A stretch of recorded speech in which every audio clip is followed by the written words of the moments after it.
All India radio செய்தி கதம்பம்.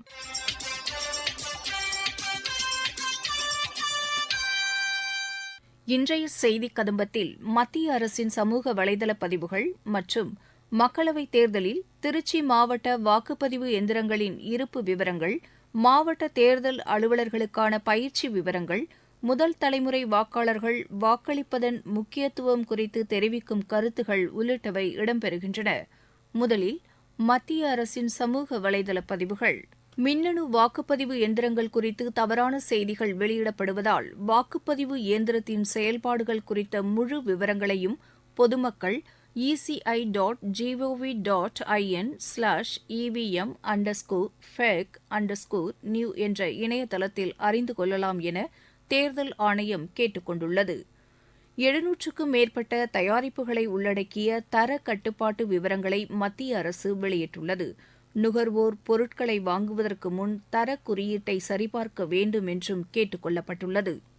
தியாகிகள் தினத்தையொட்டி நாட்டுக்காக உயிர் தியாகம் செய்த சுதந்திர போராட்ட வீரர்களான பகத்சிங், சுக்தேவ், ராஜ்குரு ஆகியோருக்கு பிரதமர் திரு நரேந்திர மோடி புகழஞ்சலி செலுத்தியுள்ளார்.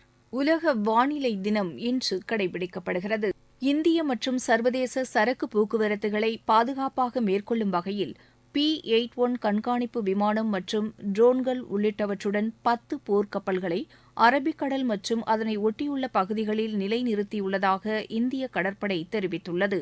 மக்களவைத் தேர்தலுக்கு பயன்படுத்தக்கூடிய மின்னணு வாக்குப்பதிவு இயந்திரங்களின் இருப்பு மற்றும் தேர்தல் முன்னேற்பாட்டு நடவடிக்கைகள் குறித்து திருச்சி மாவட்ட ஆட்சியரும் தேர்தல் அலுவலருமான திரு பிரதீப் குமார் செய்தியாளர்களிடம் தெரிவித்தார். அவர் பேசுகையில், திருச்சிராப்பள்ளி பார்லிமெண்ட்ரி கான்ஸ்டியூன்சியில் ரேண்டமைசேஷன் முடிஞ்சது.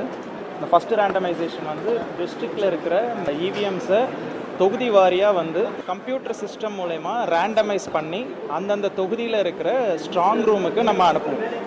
ஸோ அது மாதிரி ரேண்டமைசேஷன் பொலிட்டிக்கல் பார்ட்டிஸ் முன்னிலையில் ரேண்டமைசேஷன் நடந்தது. நமக்கு 2547 போலிங் ஸ்டேஷன்ஸ் இருக்குது. நமக்கு டோட்டலாக தேவைப்படுற ballot unit 6635, control unit 3386, VVPAT 4001. நமக்கு 120% பேலட் யூனிட்டும் 120% கண்ட்ரோல் யூனிட்டும் 130% விவிபேட்டும் நம்ம ஸ்டாக் வச்சுருப்போம் ஒவ்வொரு டிஸ்ட்ரிக்ட்லேயும். அதை பொறுத்த வரைக்கும் 120% பேலட் யூனிட்டுக்கு 3053, 120% கண்ட்ரோல் யூனிட் 3053, 130% விவிபேட் 3307. ஸோ இந்த ballot unit, control unit, VVPAT concerned கான்ஸ்டிடியூவன்சிக்கு இப்போ அனுப்ப இருக்கிறோம். ஹோல் டே பொலிட்டிக்கல் பார்ட்டி முன்னிலையில் அந்தந்த ஏஆர்ஓ அந்த ballot unit, control unit, VVPAT மூணுத்தையும் எடுத்து அந்த கன்சர்ன்ட் கான்ஸ்டிடியூவன்சியில் இருக்க ஸ்ட்ராங் ரூமில் வச்சுருவாங்க. ஜோனல் ஆஃபீஸர்ஸுடைய ட்ரைனிங் நாளைக்கு வச்சுருக்கோம். போலிங் அஃபீஷியல்ஸ்க்குடைய ட்ரைனிங் 24ஆம் தேதி சண்டே வச்சுருக்கோம். Presiding officer, polling official 1, polling official 2, polling official 3 இவங்களுக்கு எல்லாருக்குமே 24ஆம் தேதி அந்தந்த தொகுதியில் ஒரு வென்யூ ஃபிக்ஸ் பண்ணியிருக்கோம். அந்த வென்யூவில் அவங்களுக்கு வரணும்னு சொல்லி இன்டிமேஷன் ஆல்ரெடி கொடுத்துட்டோம். எல்லாருக்கும் 24ஆம் தேதி ட்ரைனிங் முடிஞ்சு. தூத்துக்குடி மக்களவைத் தொகுதியில் தேர்தல் அலுவலர்களுக்கான முதற்கட்ட பயிற்சி இன்று தொடங்கியது. இதுகுறித்து எமது செய்தியாளர் தரும் தகவல்கள். மக்களவை பொதுத் தேர்தல் 2024 வரும் ஏப்ரல் 19ஆம் தேதி வாக்குப்பதிவு நடைபெற உள்ளது. தேர்தலுக்காக அரசியல் கட்சிகள் கூட்டணிகளை உறுதி செய்து வகையிலும் வேட்பாளர்கள் தேர்விலும் மும்முரமாக ஈடுபட்டு வருகின்றன. இந்த நிலையில் வாக்குப்பதிவை அமைதியாக சிறப்பாக நடத்துவதற்காக இந்திய தேர்தல் ஆணையம் பல்வேறு பணிகளை மேற்கொண்டு வருகிறது. தேர்தல் பணியில் ஈடுபட உள்ள ஆசிரியர்கள் உள்பட அரசு பணியாளர்கள் தேர்வு செய்யப்பட்டு அவர்களுக்கு அதற்கான உத்தரவு வழங்கப்பட்டுள்ளது. தூத்துக்குடி மக்களவைத் தொகுதியில் தேர்தல் பணியில் ஈடுபடக்கூடிய அலுவலர்களுக்கான பயிற்சிகள் இன்று தொடங்கின.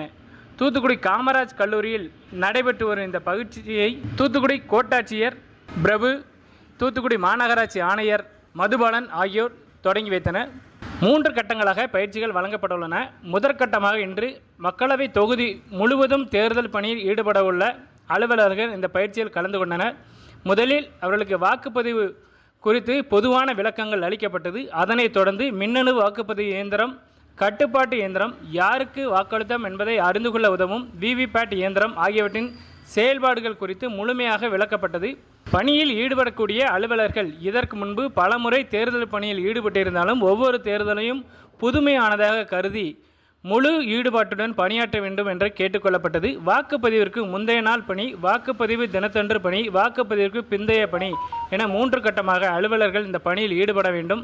வாக்குப்பதிவில் எந்தவித தவறுகளும் ஏற்படாத வகையில் இந்த பயிற்சியை முழுமையாக கற்றுக்கொண்டு வாக்குப்பதிவை சிறப்பாக நடத்திவிட வேண்டும் என்று அவர்களுக்கு இந்த பயிற்சியானது அளிக்கப்பட்டது. முதல் முறை வாக்காளர்கள் அனைவரும் வாக்களித்து ஜனநாயக கடமை ஆற்ற வேண்டும் என திண்டுக்கல் காந்தி கிராம கிராமிய நிகர்நிலை பல்கலைக்கழக பொறுப்பு பதிவாளர் திரு ராதாகிருஷ்ணன் மற்றும் பேராசிரியர்கள் தெரிவிக்கின்றனர். 18 வயசுக்கு மேலே உள்ளவங்க அனைவருமே இந்த எலெக்ஷனில் பார்ட்டிசிபேட் பண்ணிக்கலாம். அனைவருமே ஓட்டு போட உரிமை உண்டு. உங்கள் ஓட்டு போடுற உரிமையை மறந்துடாதீங்க, விட்டுக் கொடுக்காதீங்க, யாருக்கும் விட்டுக் கொடுக்காதீங்க. நீங்கள் தான் வருங்காலத்தை உருவாக்கக்கூடியவங்க. இந்த வருங்காலத்தை உருவாக்கக்கூடியதில் உங்கள் வருங்கால பிரைம் மினிஸ்டர் மற்ற உங்களுடைய பிரதிநிதிகளுக்கு நீங்கள் தான் அவங்களெல்லாம் தேர்ந்தெடுக்கணும். நல்ல பிரதிநிதிகளை யாரெல்லாம் உங்களுக்காக வாய்ஸ் ரைஸ் பண்ணுவாங்களோ, உங்களுக்காக போராடுவாங்களோ அவங்களுக்கு உங்களுடைய ஓட்டுக்களை அளிக்கும்படி வேண்டிக் கொள்கிறேன். 18வது லோக்சபா எலெக்ஷன் மிக அதிகமான வாக்காளர்கள் பங்கு பெற இருக்கிறார்கள். அதோடு சேர்ந்து புதியதாக வரக்கூடிய யங் ஜெனரேஷன் நீங்களும் இருக்கீங்க, நீங்களும் கலந்துக்குங்க. மற்றவங்களுக்கும் சொல்லுங்கள், உங்களை மாதிரி உங்கள் ஏஜ் குரூப்பாக உள்ளவங்களுக்கும் உங்கள் வீட்டில் உள்ள அனைவருக்கும் நண்பர்களுக்கும் சொல்லி அவங்க அழைச்சி போங்க. அவங்க எல்லாத்தையுமே ஓட்டு போடுறது நம்மளுடைய ஓட்டு போட வேண்டும் என்று எல்லாருக்கும் வலியுறுத்துங்க. ஓட்டு போடாமல் இருந்துடாதீங்க. ஒரு ஜனநாயகத்தை காக்க வேண்டும் என்றால் அனைவரும் ஓட்டு அளிக்க வேண்டும். குறிப்பாக இந்த இந்திய திருநாட்டில் முக்கியமாக இளைஞர் சமுதாயம், இளைஞர்கள் இன்றைக்கு கிட்டத்தட்ட 35% இளைஞர்கள் இருக்கிறாங்க. அதில் அவர்கள் கண்டிப்பாக ஓட்டளிக்க வேண்டும் என்று கேட்டுக்கொள்கிறேன். இந்தியா என்பது மிகப்பெரிய குடியரசு நாடு. 18 வயது பூர்த்தியாகியிருந்தால் அவர்களுக்கு ஓட்டுரிமை வழங்கப்பட்டுள்ளது. அந்த ஓட்டுரிமை என்பது நாம் அந்த குடியரசினுடைய அந்த ப்ராசஸில் கலந்து கொள்வதற்கான ஒரு அருமையான ஒரு வாய்ப்பு. இது நம்முடைய கடமையும் கூட. உண்மையான சிட்டிசனுடைய கடமையாக இது கருதப்படுகிறது.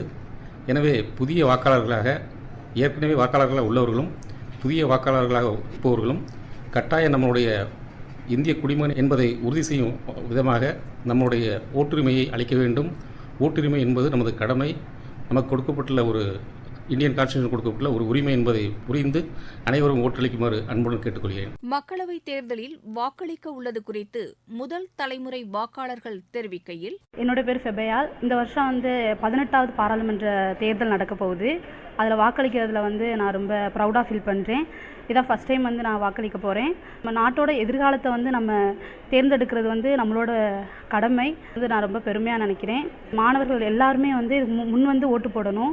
எதிர்காலத்தில் நம்மளுக்கு சிறந்த தலைவர்களை தேர்ந்தெடுக்கிற பொறுப்பு நம்ம கையில் இருக்குது. நாட்டு வளர்ச்சி பாதைக்கு கொண்டு போகிறதும் நம்மளுடைய கருத்தில் இருக்குது. அரசே நம்மளுக்கு ஒரு வாய்ப்பு கொடுத்துருக்காங்க. ஸோ அந்த டயத்தில் போடாமல் வீட்டிலே இருந்துடக்கூடாது. கண்டிப்பாக போய் அந்த வாக்களிக்கிற நாளில் போய் ஓட்டு போட்டு அந்த கடமையை நம்ம நிறைவேற்றணும். எல்லாருமே தவறாமல் பண்ணணும்.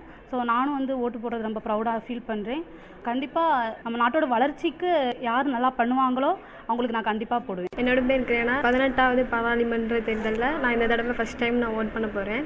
நான் தேர்ந்தெடுக்கிற தலைவர் எங்கள் நாட்டுக்கு நல்ல ஒரு உண்மையாக, எந்த ஊழல் வேறுபாடு இல்லாமல், ஜாதி மத இன வேறுபாடு இல்லாமல், அப்புறம் பெண்களுக்கு எதிராக நடக்கிற குற்றங்களுக்கு அவங்க ஏதாவது ஆக்ஷன் எடுத்தால் நல்லாயிருக்கும். இது ஓட்டு பண்ணுறது எல்லாரோட கடமை. அதை கண்டிப்பாக எல்லோரும் தவறாமல் பண்ணணும்.